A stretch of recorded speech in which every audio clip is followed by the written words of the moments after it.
ಯಾರು ರಿಸೀವ್ ಮಾಡ್ಕೊಂಡಿದ್ದಾರೆ? ಬ್ಯಾಂಕಿಗೆ ಮೇಲ್ ಹಾಕಿದ್ವಿ ಸರ್. ನೀವು ಫ್ರೀಸ್ ಮಾಡ್ಬೇಕಾದ್ರೆ ಫಾಲೋ ಅಪ್ ಮಾಡಿ ಫ್ರೀಸ್ ಮಾಡ್ತೀರಲ್ಲ, ಅದನ್ನ ಡಿಫ್ರೀಸ್ ಮಾಡ್ಬೇಕಾದ್ರೆ ಫಾಲೋ ಅಪ್ ಮಾಡಕ್ಕಾಗಲ್ವಾ? ಕೋರ್ಟ್ ಆರ್ಡರ್ ಇದೆ ಅಂತ. ಡಿಫ್ರೀಸ್ ಆಗಿದೆ ಸ್ವಾಮಿ. ಆಗಿದ್ಯಾ? ರಮ್ಯಾ ಅವ್ರದ್ದು ಅಕೌಂಟ್ ಡಿಫ್ರೀಸ್ ಆಗಿದೆ ಸ್ವಾಮಿ. ಯಾರ್ದು? ರಮ್ಯಾ ಅಂತ ಹೇಳಿ. ಯಾರ್ದು ಅಕೌಂಟ್ ಪೆಟಿಷನರ್ಸ್ ಯಾರಿಲ್ಲಿ? 2, 3, 3, 4 and 7 ಇವ್ರ ಅಕೌಂಟ್ ಯಾಕೆ ಡಿಫ್ರೀಸ್ ಆಗಿಲ್ಲ? ನಮ್ಗೆ ಆದೇಶ ಬಂದಿಲ್ಲ. ಯಾರ ಆದೇಶ ಬಂದಿಲ್ಲ? ಅಲ್ಲ, ಕಮ್ಯುನಿಕೇಟ್ ಆಗಿಲ್ಲ ಸ್ವಾಮಿ ನಮಗೆ. ಯಾವ ಕಮ್ಯುನಿಕೇಟ್ ಆಗ್ಬೇಕು? ಇಲ್ಲಿ ಯಾರು ಪೆಟಿಷನರ್ ಇದ್ದಾರೆ ಅವ್ರದ್ದು ಅಕೌಂಟ್ ಡಿಫ್ರೀಸ್ ಮಾಡಕ್ ಹೇಳಿದ್ ನಾನು. Don't try to act smart. We have communicated on 12/12/24. Petitioner 3 Shankaregowda, Abhilash, Ravishankar, ಈ 3 ಜನದ ಅಕೌಂಟ್ ಫ್ರೀಸ್ ಮಾಡಿದ್ರೆ ಡಿಫ್ರೀಸ್ ಮಾಡಿ ಅಂತ 3 ಡೈರೆಕ್ಷನ್ ಕೊಟ್ಟಿದ್ದೀನಿ. 26/11/2024 ಫಸ್ಟ್ ಆರ್ಡರ್ ಆಯ್ತಾ? ಆಮೇಲೆ ನೀವು ಕಮ್ಯುನಿಕೇಟ್ ಮಾಡಿಲ್ವಾ ಅವ್ರಿಗೆ? ಪ್ರವೀಣ್, ಇವಾಗ ನೀವು ಕಮ್ಯುನಿಕೇಟ್ ಮಾಡಿಲ್ವಾ? ಆಮೇಲೆ ಮತ್ತೆ 12/12, ಆಮೇಲೆ 30/1/2025 3 ಸರಿ ಮಾಡಿದ್ರು. ಮಾಡದೇ ಇದ್ದಕ್ಕೆ ನಿಮ್ಗೆ ಬರಕ್ ಹೇಳಿದೆ. 31ಕ್ಕೆ ಮಾಡಿದ್ದಕ್ಕೆ ಕೋಟಿ ಏನ್ ಮಾಡಿದ್ದೀರಾ ಈಗ? ರಿಸೀವ್ ಮಾಡ್ಕೊಂಡಿದ್ದಾರೆ sir.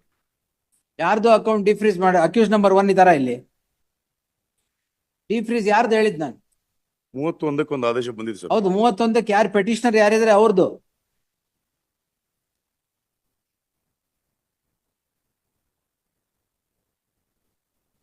If you can't obey the orders of the court, we will make you obey.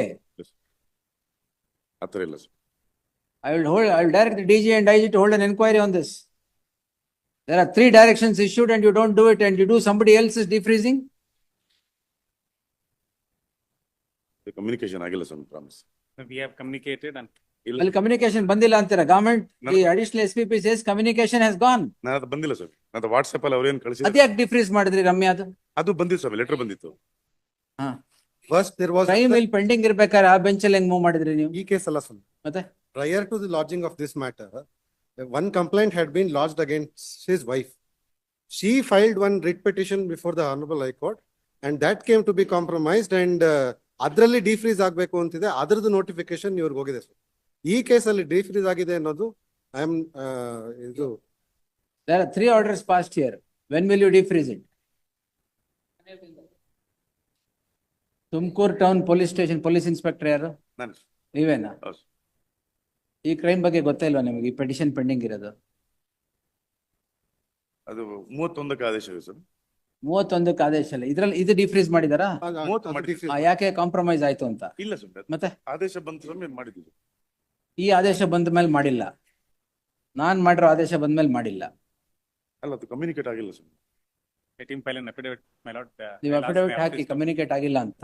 I'll I will ask the additional SPP also to file an affidavit.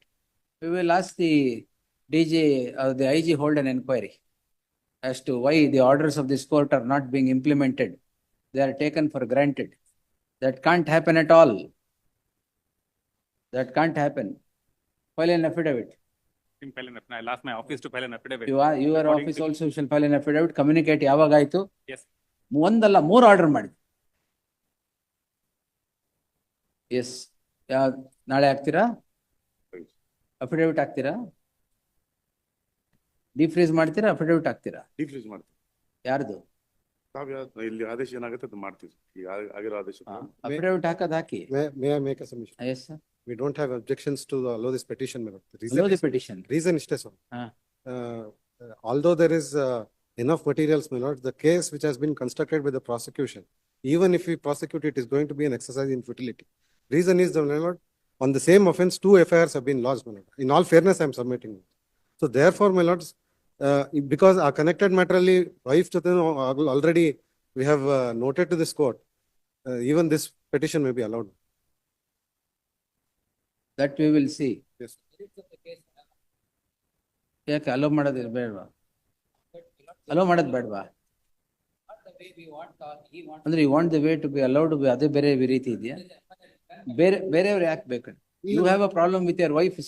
ಅದಕ್ಕೆ right now that is the reason why I submitted before this court, that I don't have objection to allow this petition. Now, how do you compensate for all the agony that they have undergone? My lord, it's not that they have they have suffered, my lord, because of the reason that the prosecution has not constructed this case properly, that the case cannot stand, my lord. That's all right. Now, We'll do that. So The, easy to hold an this inquiry court, at that time. by an order dated so and so, had directed the investigating officer to be present before the court in the wake of the fact that despite 3 orders passed by this court, the investigating officer had refused to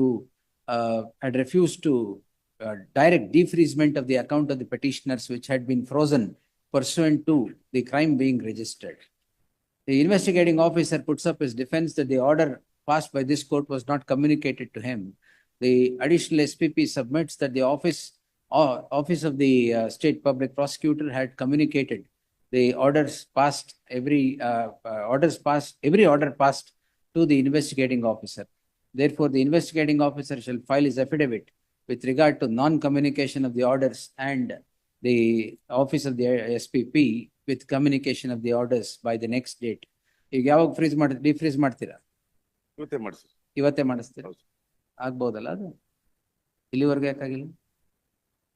ನಿಜವಾಗ್ಲೂ ಇಲ್ಲ sir. ಹ್ಮ್. ಇಲ್ಲ sir, ಮಾತ್ರ ಏನು ನಮ್ಮ ಕಡೆಯಿಂದ ಯಾವುದೇ court ಆದೇಶಗಳನ್ನು ಉಲ್ಲಂಘಿಸುವಷ್ಟು ತಪ್ಪಾಗಿಲ್ಲ sir. ತಪ್ಪು ಮಾಡಿಲ್ಲ ಸರ್. ಎಸ್, ಅಫಿಡವಿಟ್ ಹಾಕಿ ಒಂದು ಡಿಫ್ರೀಸ್ ನಾಳೆ ಮಧ್ಯಾಹ್ನದೊಳಗೆ ಡಿಫ್ರೀಸ್ ಆಗಿರ್ಬೇಕು. ಆಗ್ಲಿ ಸರ್, ಆಗ್ಲಿ ಸರ್, ಎಸ್, ಆಗಿ ಅಡಿಷನಲ್ SPP ಕಮ್ಯುನಿಕೇಟ್ ಮಾಡಬೇಕು. ಆಗ್ಲಿ ಸರ್. ಏನು ಡಿಫ್ರೀಸ್ ಮಾಡಿದ್ದೀನಿ ಅಂತ. ಹೌದು sir. Then your affidavit should be here that you have not received the orders and not communicated the orders. ಹೌದು sir. Then we will see what is to be done. ಹೌದು sir. ಗೊತ್ತಾಯ್ತಾ? Yes. Don't disobey the orders of the court. If I unleash the coercive arm of law, your service record will go then. Yes.